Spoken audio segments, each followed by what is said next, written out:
From the makers of vet-recommended Greenies dental treats comes an easy way to support your dog's wellness. Greenies Smart Essentials Dry Food delivers complete balanced nutrition with science-backed recipes. Greenies supplements, developed by a team of PhD animal nutritionists, offers options to help support healthy joints, digestion, and more. Whether it's mealtime or mobility support, Greenies helps you care for your dog from the inside out. Learn more at greenies.com. Welcome to Veterinary Vertex, the Avian Journal's podcast, where we delve into behind-the-scene look with manuscript authors. I'm Editor-in-Chief Lisa Fortier, joined by Associate Editor Sarah Wright. Hi, everyone, and thanks for tuning in. Today in this episode, we're discussing companion animals and H5N1, which is highly pathogenic avian influenza, also known as bird flu, with author Jane. Hey, Jane, I know you're super busy and on clinics and such an awesome author. Thanks again for being here with us. Oh, thanks for the opportunity to contribute again. So, Jane, before we dive into your manuscripts, can you paint a picture of the current situation? Many veterinarians have heard about H5N1 in wildlife and large animals, but what's happening right now in terms of epidemiology? Yeah, thanks. Like the incredible thing about H5N1 avian influenza is that since it emerged in Europe in late 2020, the situation has really been changing on an almost weekly basis. It makes it hard to keep up. This year alone, there's been nearly 70 infections that have been documented in domestic cats by the USDA. And since the virus appeared in the US at the end of 2021, there's been around 200 cat cases in the United States. There was a lull in domestic poultry and mammalian cases in the summer and early fall this year, but since then we've seen infections and deaths rise again in association with avian migration patterns. So the bottom line for companion animals is that we're continuing to see plenty of cases in wild birds as well as mammals like house mice, so cats remain at risk of infection from predation. And because the feeding of raw food diets to pets by owners continues to be very popular, cats remain at risk of infection from both raw milk and commercial raw food diets. So the cats that died this year from San Francisco and Los Angeles had been fed a contaminated raw food chicken diet, which was actually contaminated with a genotype, B313, and that genotype disappeared in late 2024. The diet had a sell-by diet, amazingly, of September 2026. So the virus can survive long periods of time in raw food diets that are stored frozen or under refrigeration. So that risk continues to be very high. That's really fascinating. I think owners that are feeding raw food diet just think they're doing the natural and the right thing, and not only disease, but lacking some micronutrients. Really, really important information for the public as well as our veterinary colleagues. Jane, what motivated you to examine H5N1 in companion animals? Yeah, so that's a great question. My interest in this disease began actually when I started taking media calls about cat cases in California. And I also received many requests to talk to veterinarians and cat owners about the disease and requests to help develop infection control protocols in our hospital.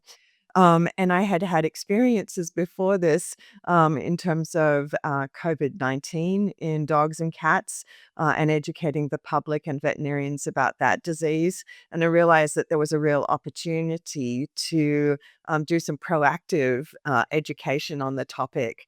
The rise in infections associated with raw food diets and the increasing popularity of raw food diets also made me very concerned. And I noticed that there seemed to be some misinformation circulating about the susceptibility of dogs to H5N1 infection.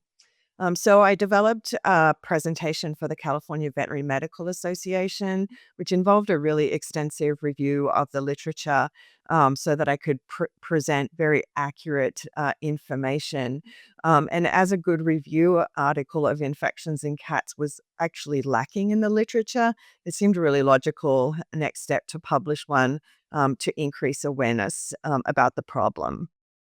If you're in the exam room with a patient, what are the key clinical features that might raise suspicion of H5N1?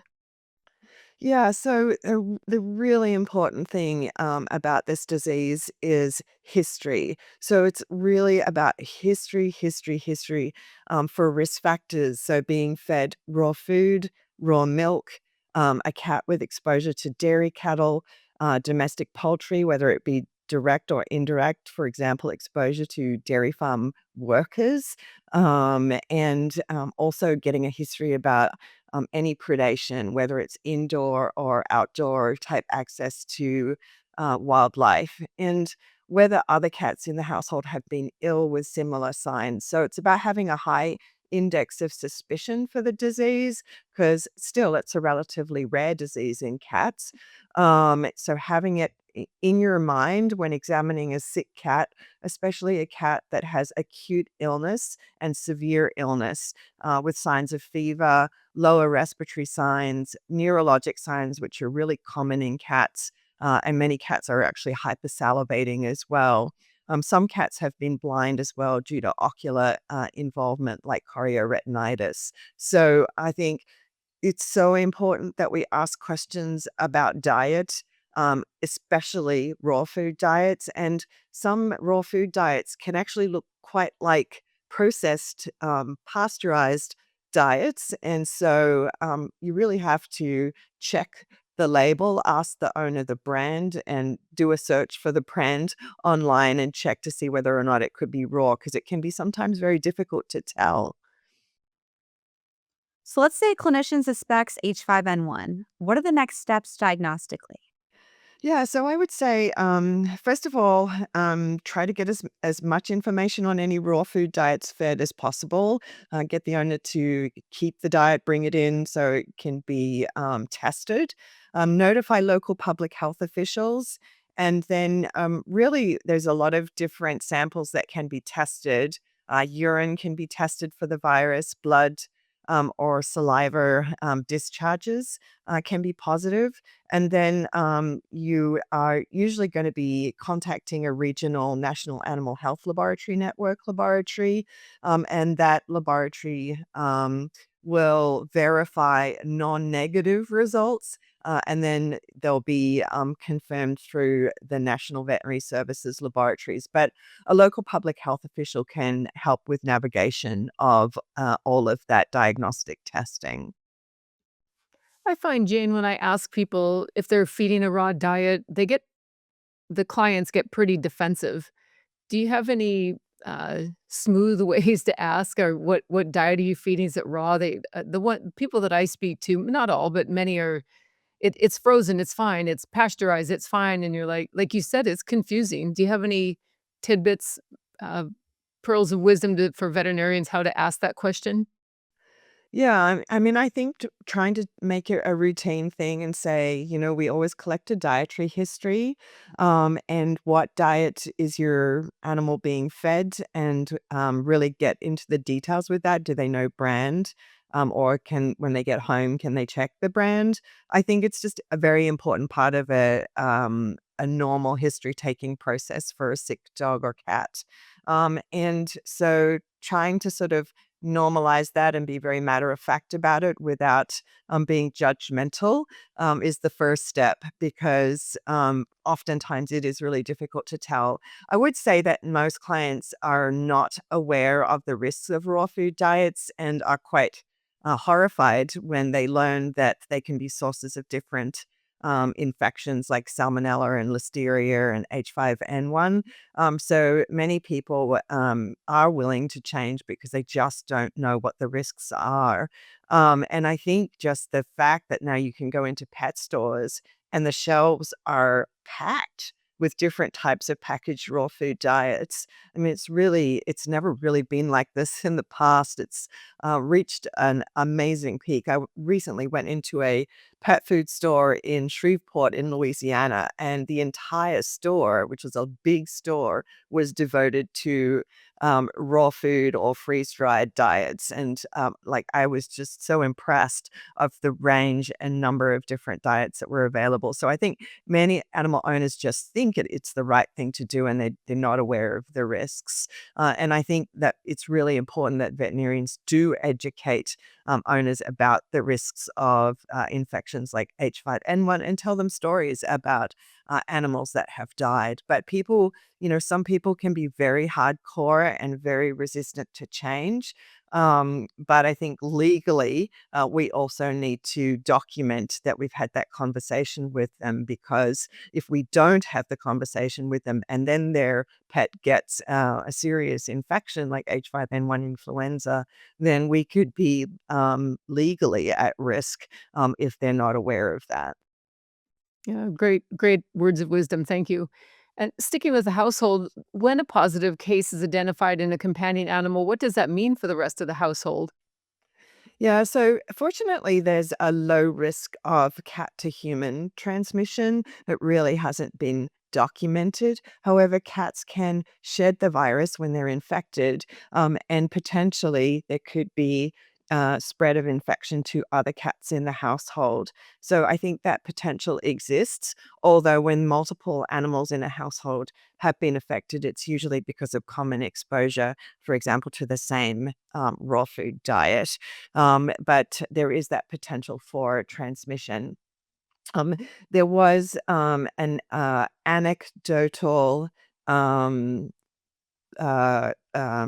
benefit potentially of treating a cat with oseltamivir in order to cure that cat of influenza virus infection, but we don't really know what the pharmacokinetics of oseltamivir are in cats, and we also don't know whether or not there could be any adverse effects of using that drug in cats. So I think we always have to be very careful about using human antiviral drugs in cats, or any human drugs in cats, as they tend to metabolize drugs quite differently to other species.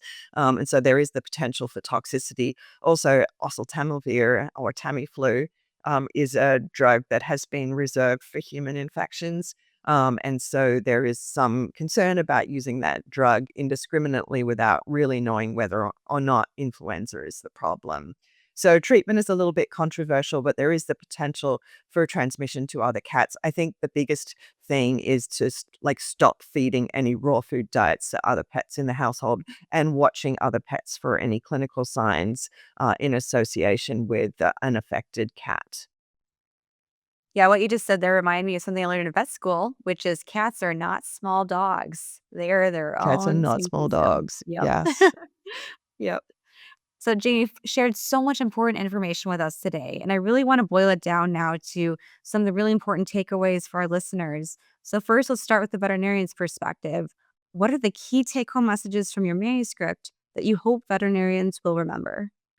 Yeah, so for veterinarians, strains of H5N1 that have been circulating since late 2020 belong to this clade called H5N1 2344B, which is a particularly concerning clade because of its ability to infect both birds and mammals and reassort very rapidly.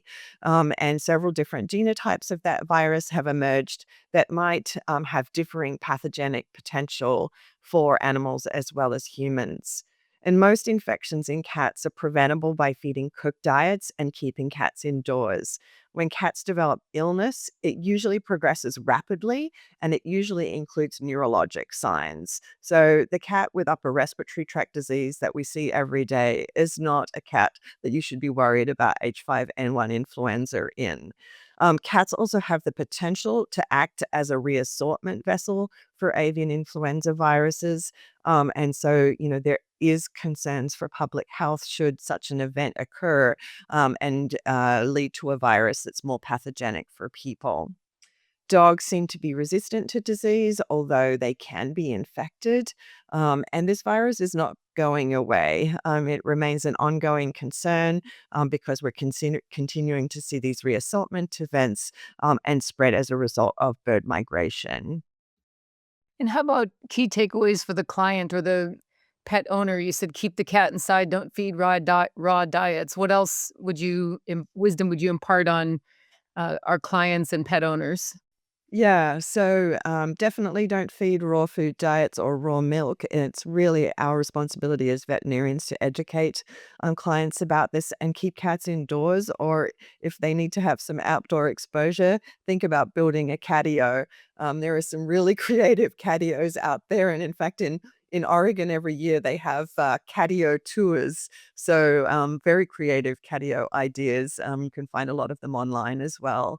So I talk to animal owners about that, and also things like rodent control within households, because there has been many detections of H5N1 in house mice, for example.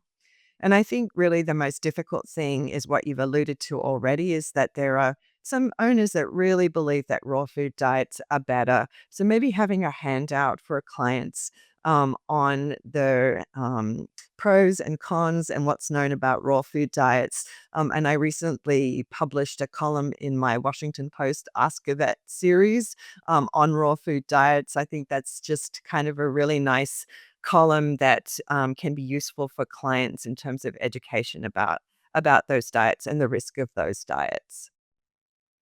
Yeah, Jane, we're happy to link to that article too in our show notes as well for anyone that wants more information about that. That would be fantastic. So, Jane, what research directions are you most excited about?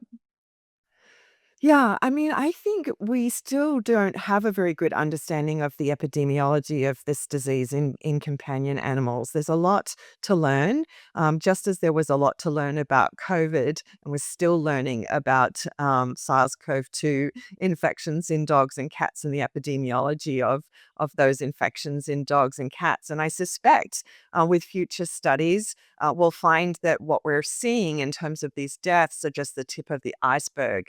And there's probably a lot of both dogs and cats that get infected that we don't know about. So there's probably a lot of evidence of subclinical infections. And I think we're going to be learning about that in the future. So seeing how this disease changes in the future will be very interesting, and also getting a better understanding about the incidence of infections in dogs and cats. Yeah, thanks so much, Jane. I know this is a very timely, continues to be a very timely topic. If I want to ask a couple fun questions. If you could instantly communicate with any one species, which would you pick, and what would be the first thing you'd ask them? Um, yeah. So I think my dog, Bodhi, I have a black lab called Bodhi, who's quite kind of an odd dog. I would really like to know if he likes to go on road trips or not, or if he's more of a homebody. Sometimes difficult to tell. Fair. Yeah, the things that we're doing to like bring them along, and they're probably like, just leave me alone. Just want to stay at home. On the professional side, is there a gadget or veterinary gadget or tool that you wish existed but doesn't yet? Yeah, I actually wish that we had a way of cleaning out Aspergillus fungal plaques from dog noses quickly. So I wish we had a quick way of diagnosing that disease that's easy, and a way of being able to clean out all of those fungal plaques efficiently and quickly. It takes us hours sometimes, and we really don't have a good gadget for doing that yet. Well, Jane, thank you so much for being here today and for joining us. We always appreciate whenever we have you on the podcast, and also we love reading your articles too. Thank you so much for the opportunity to comment. And for our listeners and viewers, you can read Jane's article in JAPMA. I'm Sarah Wright here with Lisa Fortier. Be sure to tune in next week for another episode of Veterinary Vertex. And don't forget to leave us a rating and review on Apple Podcasts or wherever you listen.